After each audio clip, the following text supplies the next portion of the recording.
prenez Afrique du Sud, quand vous prenez Kenya, quand vous prenez Ghana, quand vous prenez Nigeria, c'est vrai, on est tous en Afrique, mais au moins, pour eux, est mieux. Tout simplement parce qu'ils font preuve de créativité. Ils sont plus entreprenants. On ne les maintient pas dans la mentalité de bureaucratie.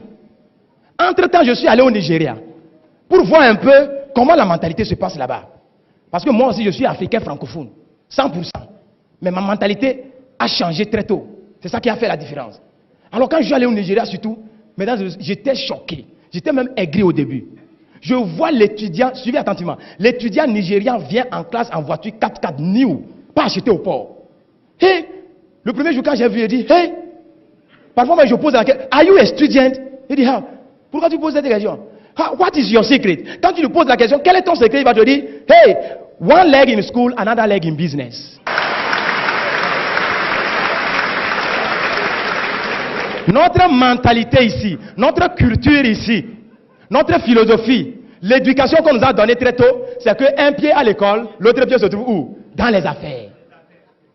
Et c'est ce qui me permet, moi étudiant, ce n'est pas papa qui m'a acheté la voiture, moi étudiant, je peux m'acheter ma propre voiture neuve. Mais chez nous ici, quelle est la mentalité? Two legs in school bien collés, c'est-à-dire 2 pieds à l'école bien collés.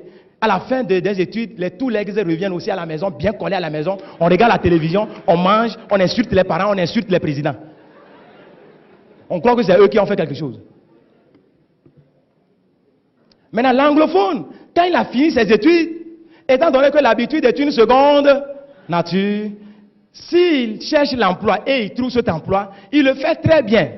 Parce qu'il se dit, ça c'est ma contribution en tant que fonctionnaire pour le développement de ma nation. Il le fait très bien. S'il est ingénieur en informatique, ingénieur en il le fait très bien, mais il fait toujours one leg in office, another leg in business.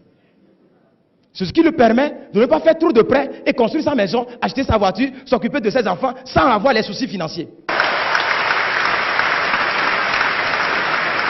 Mais revenons chez nous, en Afrique francophone. Quand on a écrit j'ai l'honneur plus de 1000 fois, personne n'a répondu. Le jour où on gagne ce boulot, praise the Lord. Alléluia. Two legs in office, bien collés in office. Quand on finit, les two legs reviennent à la maison, bien collés. On regarde la télévision. On mange un peu. Vous savez, là où nous, on est puissant en termes de libération de notre potentiel, c'est notre potentiel sexuel. Quand on finit de manger, on regarde les journaux. Tout ce qu'on dit dans les journaux, c'est la négativité. On est énervé encore. On va se coucher, on libère son potentiel sexuel sur la femme. Nos femmes en Afrique francophone sont tellement fécondes, elles attrapent rapidement, elles fabriquent beaucoup d'enfants. Et quand on fabrique beaucoup d'enfants, les conséquences, c'est que les charges s'augmentent. Quand les charges s'augmentent, le matin, on se réveille, on est énervé, on court, on va au bureau, on revient le soir, on regarde la télévision, on mange un peu. Quand on est stressé, le seul endroit où on peut libérer son stress, c'est sur la femme. On libère encore, la femme attrape, on fabrique encore plus d'enfants, on va au bureau, on revient le soir, on regarde la télévision, on mange un peu, on libère encore, la femme attrape. Au lieu de dire un peu non, les femmes aussi attrapent seulement. Et on a fabriqué tellement d'enfants, les charges ont augmenté, papa est stressé, actuellement il a 30 ans, mais il a tension, il a diabète, lui seul. C'est ça l'Afrique francophone, mesdames et messieurs.